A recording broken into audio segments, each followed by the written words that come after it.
축구를 너무 좋아하면 축구광이라 그럽니다. 골프를 너무 좋아해도 골프광이라, 동물 수집에 정신 팔린 사람을 동물광이라, 주말도 모르고 낚시에 빠져 있는 사람을 낚시광이라, 게임을 밤낮으로 좋아하면 게임광이라 부릅니다. 신앙생활의 광적인 분을 광신자라 부릅니다. 광신자는 자기가 믿는 바에 대하여 도가 좀 지나친 상태라고 그렇게 사전적으로는 정의를 내립니다.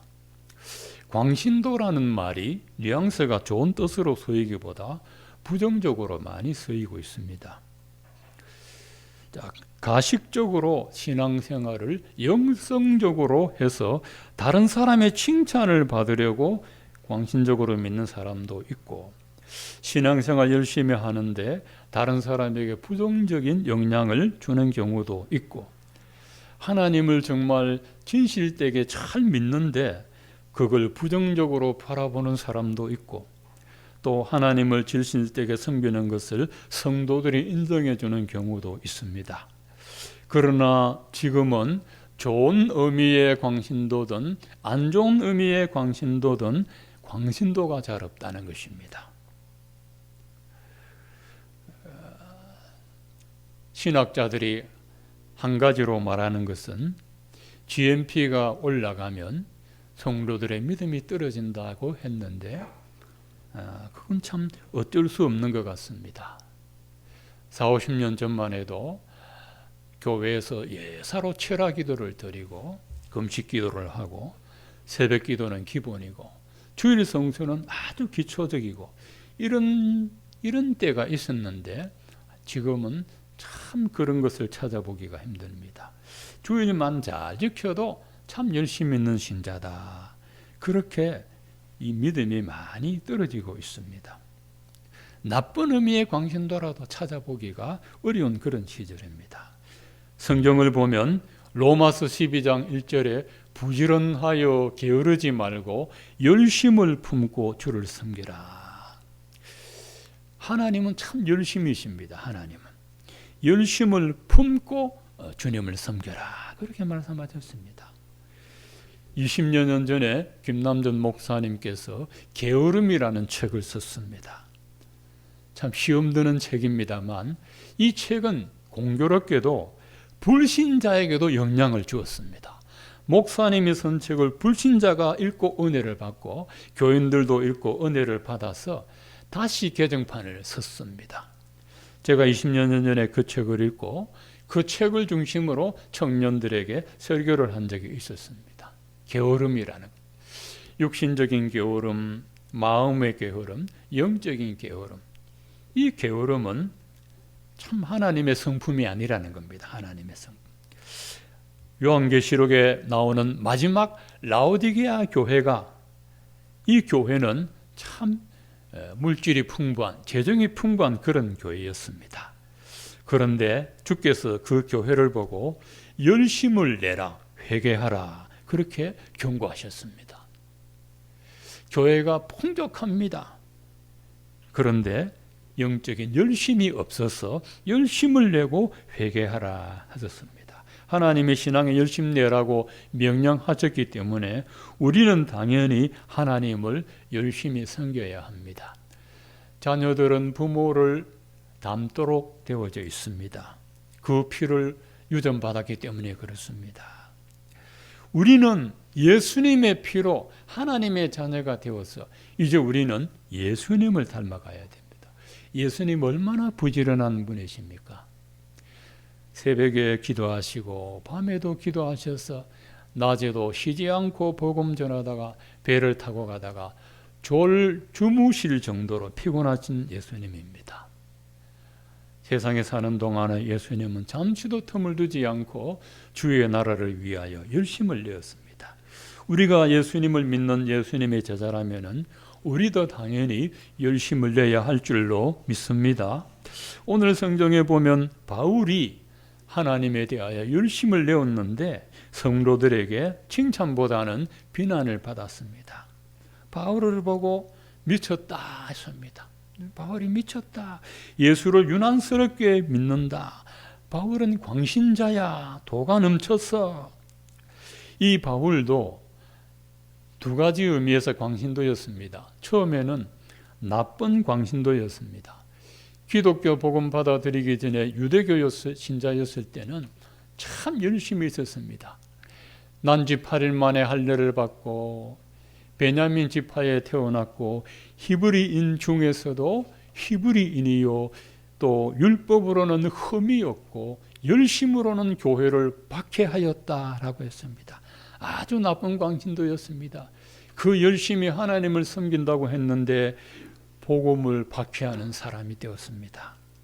그러다가 예수님을 만나고 이제 그 열심이 좋은 쪽으로 바뀌었습니다. 고린도서 5장 13절에 보면 우리가 만일 미쳐서도 하나님을 위한 것이요 정신이 온전하여도 너희를 위한 것이니라고 했습니다. 바울이 보면 반미친 사람 같아. 미쳤어도 하나님을 위한 것이다. 내가 하나님에게 마음을 쏟는다. 사람들이 볼 때는 정상적인 사람인데 하나님을 섬길 때는 제정신이 아닙니다. 바울이 미쳤다는 소리를 들으면서까지 하나님을 열심히 섬겼던 동기가 있습니다. 14절에 보면 그리스도의 사랑이 우리를 강권하시는도다. 이 강권, 강하게 권하고 끌어당긴다, 이끌어간다 하는 것입니다. 바울이 열심내었던 이유가 그를 붙잡아준 그리스도의 사랑을 깨달았기 때문입니다. 이 사람이 교회에 개인적으로 바라는 것이 있어서 열심을 내거나 사업에 복 받으려고 했다든지 기복적인 열심으로 하나님 섬긴 게 아니고 하나님이 그렇게 미쳤다는 소리를 들을 만큼 열심히 섬겼던 이유는 그리스도의 십자가 사랑의 은혜가 바울을 휘어감고 바울을 강력하게 끌어당겼기 때문입니다. 마치 아주 강력한 자석에 끌려가는 그런 사람처럼 그리스도의 사랑의 자석에 끌려가는 그게 바울의 열심이었습니다. 이런 열심을 아주 복되고 좋은 열심입니다. 나를 향한 그리스도의 사랑이 워낙 강해서 내가 그 사랑에서 벗어날 수가 없습니다. 내 힘으로는 그리스도의 사랑을 한가할 수가 없습니다. 에스겔서 47장에 보면 그 에스겔에게 내려주시는 하나님의 은혜가 있습니다. 그것을 물로 표현을 했습니다. 에스겔이 처음에는 강을 가는데 발목만 잡아주십니다. 근데 좀 있으니까 이 허벅지까지 차니까 몸이 불편합니다. 나중에는 허리까지 차니까 몸을 가눌 수가 없습니다. 나중에는 가슴까지 차니까 내 힘으로 가는 게 아니고 물살의 힘에 끌려가는 것입니다. 물살의 힘에. 바울은 그리스도의 사랑의 물결에 자기가 끌려갈 수밖에 없는 겁니다. 종교개혁자 칼빈은 이것을 보고 불가항력적인 은혜라, 사람이 한가할 수 없는 은혜를 하나님께서 바울에게 주셨습니다. 그리스도께서 사랑의 힘으로 그를 끌어가도록 당기고 있습니다. 그 사랑이 열심히 살도록 권하고 있고 바울을 재촉하고 있습니다. 이건 절대 인간의 고집도 아니고 의지가 아닙니다. 그리스도의 그 사랑의 힘으로 끌어당겨 주셔야만 할 수 있는 그 열심이 바울의 열심이었습니다. 내게 베풀어 주신 하나님의 사랑이 한라산보다 높고 지리산보다 넓고 태백산보다 큰데 이 넘치는 사랑을 받은 내가 어찌 태연자약하게 살아갈 수가 있겠습니까? 그거야말로 배은망덕이라고 할 수 있는 것이죠. 이 사도 바울은 육신적으로 볼 때는 참 저주받은 사람 같습니다. 첫째는 자기 몸에 질병의 가시가 죽을 때까지 찌르고 있습니다. 가시라고 했습니다. 가시. 그냥 아픈 게 아니고 가시처럼 찌릅니다. 여러분 통풍 걸리는 분들 보면 애 낳는 것보다 더 아프대요. 이 신경이 사람을 찌르는데 미친답니다. 잠을 못 잔답니다. 확확 찌른답니다. 대상포진도 보면은 그렇게 찌르듯이 아프다고 그래요. 바울에게는 그 가시가 하루도 떠나지를 않아요. 하루도 떠나지를 않아요. 그것뿐입니까?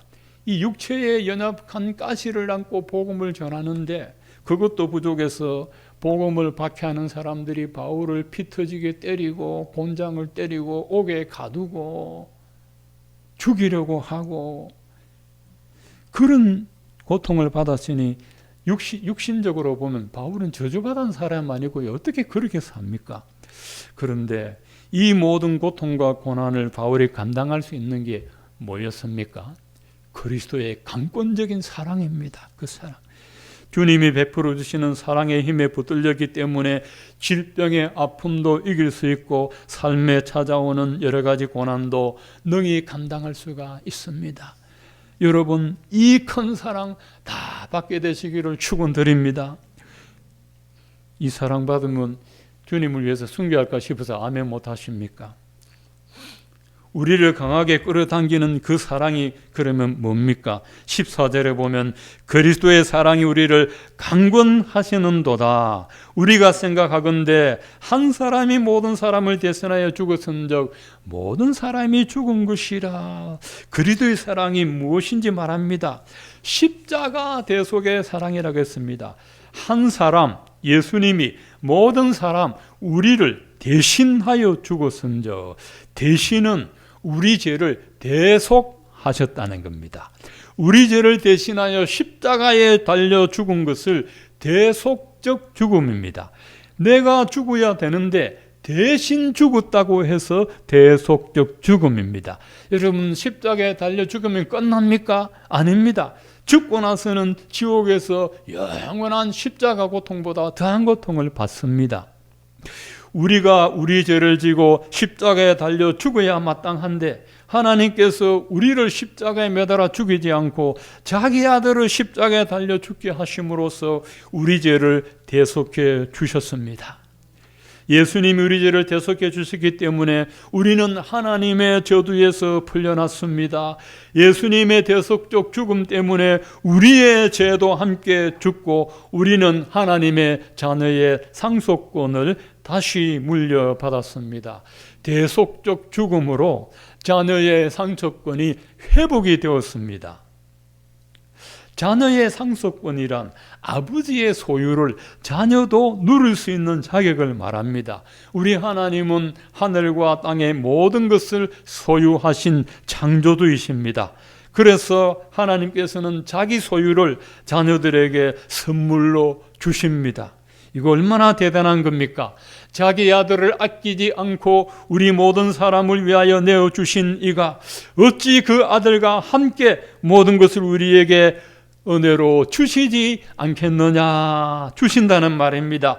하나님의 아들 그리스도로 인하여 대속의 은혜를 입은 자녀들에게는 그 아들이 누리는 것도 누리게 하시고 우리에게 필요한 모든 것을 공급해 주십니다. 우리가 기도하면 하나님께서 우리 필요를 채워 주십니다. 구하라 너희에게 주실 것이요 찾으라 너희가 찾을 것이요 문을 두드리라 그리하면 열릴 것이니 구하는 이마다 얻을 것이요 찾는 이가 찾을 것이요 문을 두드리는 자에게 열릴 것이니라. 너희가 악할지라도 자식에게 좋은 것을 줄 줄 알거든 하물며 하늘에 계신 너희 아버지께서 너희에게 좋은 것을 주시지 않겠느냐. 아멘. 세상에 어떤 신이 사람이 구한다고 필요한 것을 공급해 줍니까? 못 줍니다. 줄 수가 없어요. 가진 것이 없기 때문에. 그런데 우리 하나님 아버지는 창조주이십니다. 세상 모든 것이 아버지의 손에 있습니다. 그래서 아버지는 자녀들이 구하는 것을 주실 수 있습니다. 이것이 대속의 은혜라는 겁니다. 우리가 그리스도의 사랑을 알았으면 우리는 어떻게 살아야 합니까? 15절 말씀을 우리 같이 읽겠습니다. 시작. 그가 모든 사람을 대신하여 죽으심은 살아있는 자들로 하여금 다시는 그들 자신을 위하여 살지 않고 오직 그들을 대신하여 죽었다가 다시 살아나신 이를 위하여 살게 하려 함이라 했습니다. 예수님이 우리를 대신하여 대속적 죽음을 죽으셨기 때문에 우리의 죄악된 육신의 본성은 죽었고 그리스도 안에서 성령으로 다시 살아났습니다. 그러면 우리의 남은 과제는 부활하신 예수님을 위하여 살게 하려고 우리를 살려 주셨습니다. 여러분이 그리스도의 대속적인 은혜와 사랑을 입었음을 고백하십니까? 그러면 여러분은 그의 십자가 사랑으로 인하여 다시 살아난 그리스도인들입니다. 여러분이 그리스도의 대속적 죽음으로 다시 살아났다고 믿는다면, 그렇다면 우리는 그리스도를 위하여 살아야 합니다. 여러분 중에 혹시 지옥에 가는 것이 무서워서 예수 믿는 분은 없겠죠. 지옥에 안 가려고 예수 믿는 것도 맞습니다. 그러나 지옥에만 안 가면 다입니까? 지옥에만 안 가려고 예수 믿는다면 우리 남은 삶을 마음대로 살아도 된다고 하나님이 말씀하시던가요? 아닙니다. 하나님께서 여러분을 지옥에만 안 보내시려고 예수님이 대신 죽으셨습니까? 절대 그렇지 않습니다. 여러분 혹시 이런 생각하고 있지 않습니까? 오늘 말씀 들어보니 예수님이 나를 구원해 주신 목적이 예수님을 위해 살게 하려는 거였구나. 세상에 공짜가 없다는 말이 맞네. 혹시 그렇게 생각하십니까? 우리가 예수를 믿어서 구원받은 값으로 우리가 예수님을 위해 사는 것은 아닙니다. 로마서 5장에 아브라함의 예를 들었습니다. 아브라함이 하나님을 믿음에 그것을 의로 여기신 바 되었다. 아브라함은 율법을 지켜서 의를 얻은 사람이 아닙니다. 아브라함 시대에는 율법이 없었습니다. 600년 뒤에 모세 때에 율법을 주셨습니다. 아브라함 때는 율법이라는 것이 없었습니다. 그런데 아브라함이 무엇으로 의롭다함을 받았습니까? 하나님을 믿음으로 의롭다함을 받았습니다. 그래서 로마서 5장에는 그럽니다. 일한 삭슬을 주면 그것은 공짜가 아닌데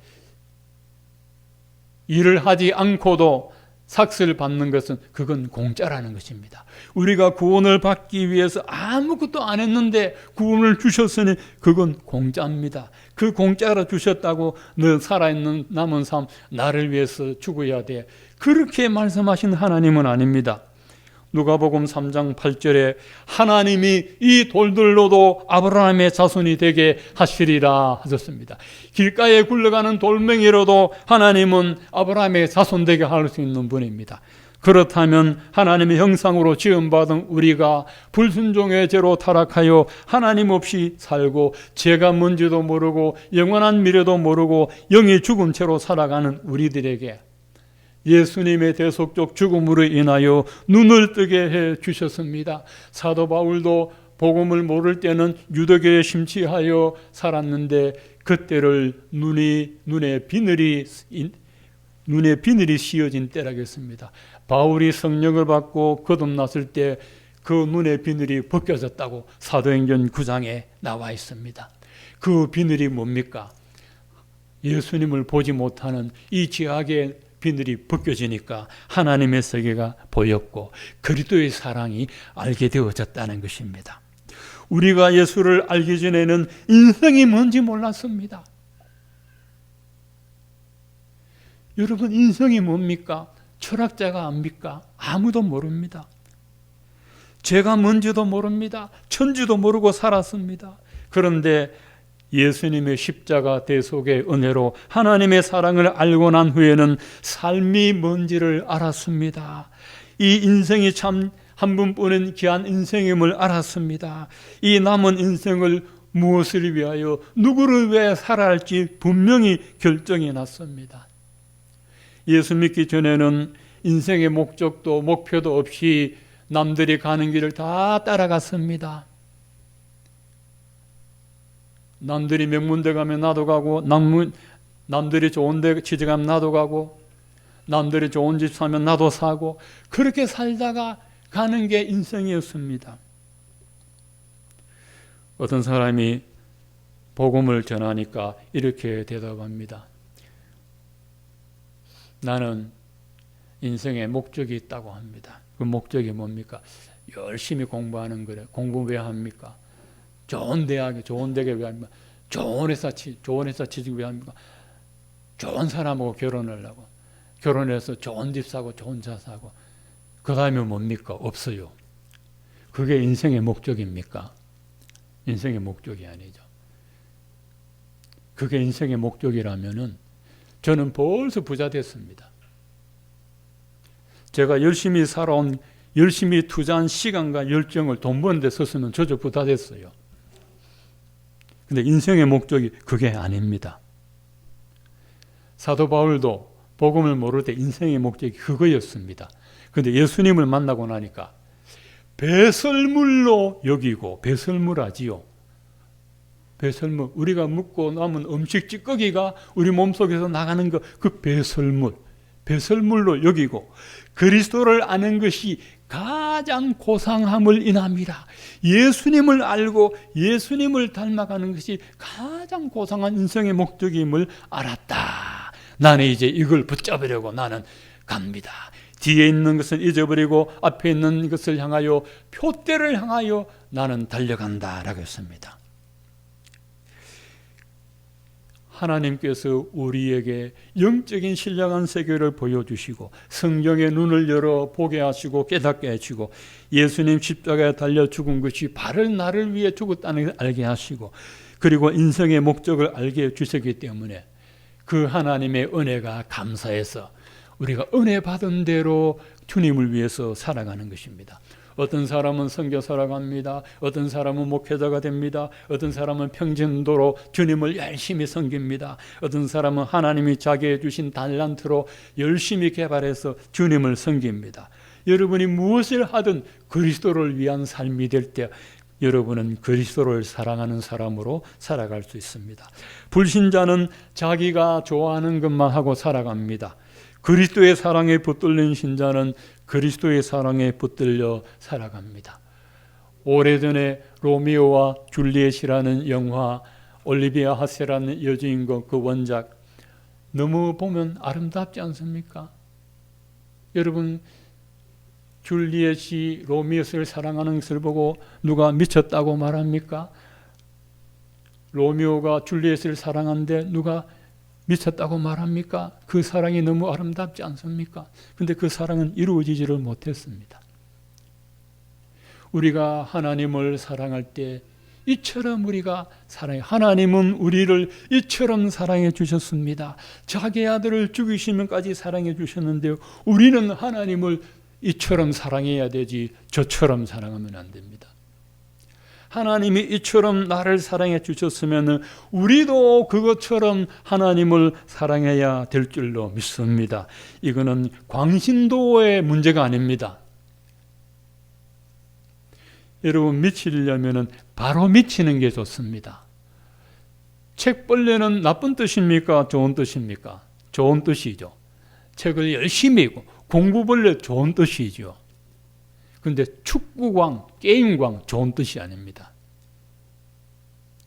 좋은 의미의 광신도가 그리스도에게 정신을 집중한 사람, 그게 진짜 광신도입니다. 우리는 한 곳을 집중하도록 되어졌습니다.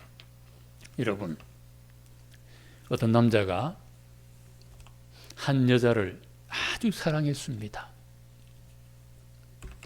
그런데 어떻게 발길을 잘못 들여 세컨드가 있었습니다. 이 여자도 사랑하고 이 여자도 사랑합니다. 그러면 이 남자는 누구를 사랑하는 걸까요? 이거 맞추면 설교 마치겠습니다. 제가 어떤 목사님 책을 읽다가 여러분, A 여자를 사랑하는 겁니까? B 여자를 사랑하는 겁니까? 이 여자의 사랑이 부족해서 그렇습니까? 아닙니다. 자기를 사랑하기 때문에 그렇답니다. 자기를 사랑하기. 두 여자를 사랑하는 게 아니랍니다. 자기를 사랑. 인간은 자기를 사랑하든 하나님을 사랑하든 둘 중에 하나 하게 되어 있다고 했습니다. 하나님을 사랑하지 않으면 분명히 자기를 사랑합니다. 아내 사랑하는 것도 자기 사랑을 위해서 사랑하게 되는 겁니다. 여러분, 자기를 사랑하며 사는 것이 행복할까요? 나를 위해서 자기 아들 주신 하나님을 사랑하며 사는 것이 행복할까요? 하나님을 사랑하며 사는 것이 행복합니다. 왜냐하면 하나님은 좋으신 분이잖아요. 사랑의 대상이잖아요. 3세기에 탕자 어거스틴이 회개하고 하나님을 사랑하는 고백록을 썼습니다. 어거스틴은 신학자 중에 신학자입니다. 아프리카 흑인인데도 하나님께서 은혜를 주셨는데 굉장히 이 영역이 대단한 사람입니다. 하나님의 사랑을 그분처럼 잘 묘사한 신학자가 없어요. 내가 당신을 떠나서는 아무것도 할 수 없나이다. 당신의 사랑을 능가하는 것은 이 세상에 아무것도 없나이다. 당신을 사랑하며 사는 것보다 행복한 것은 이 세상에 아무것도 없습니다. 이 사람이 30대에 아주 방탕했습니다. 그러다가 성경 말씀을 읽고 정신 차리고 나서 하나님의 사랑을 알고 그 하나님의 사랑을 노래하는데 그게 바로 고백록이었습니다. 여러분 그 고백록은 우리가 꼭 읽어봐야 돼요. 고백록 한번 읽어보세요. 읽어보면은 너무 읽기 힘들면 만화책으로 나온 고백록도 있습니다. 여러분 그림을 보면서 읽어도 은혜 받습니다. 은혜 받습니다. 이 여러분 하나님의 사랑의 높이와 깊이와 넓이는 우리가 헤아릴 수 없는데, 여러분 한 여자가 나를 되게 사랑해주면 행복하잖아요, 그죠? 한 남자가 나를 되게 사랑해주면 행복하지 않습니까? 누가 나를 되게 사랑해주면 행복하죠. 그런데 그 사랑과는 비유도 할 수 없는 하나님이 나를 사랑해 주는데 여러분 행복하지 않습니까? 근데 그 사랑 모르고 살아가는 사람처럼 불행한 사람이 어디겠습니까? 하나님이 나를 이렇게 사랑해 주고 있다는데 내가 그거 모르고 살아가는 그게 바보죠.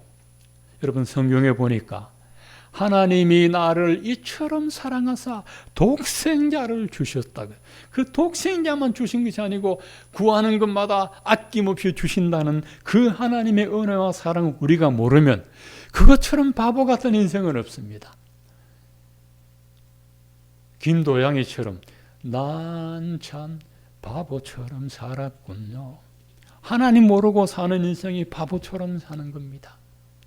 여러분 예수만 내게 해주신 것이 하나님의 은혜요 축복입니다. 이 바울만 그리스도의 사랑의 강권을 받아야 되겠습니까? 하나님의 사랑이 그렇게 인색합니까? 우리 모두가 이 사랑의 강권함을 받아도 부도가 없는 그 사랑에 붙들려 살아가시는 저와 여러분 되시기를 축원드립니다.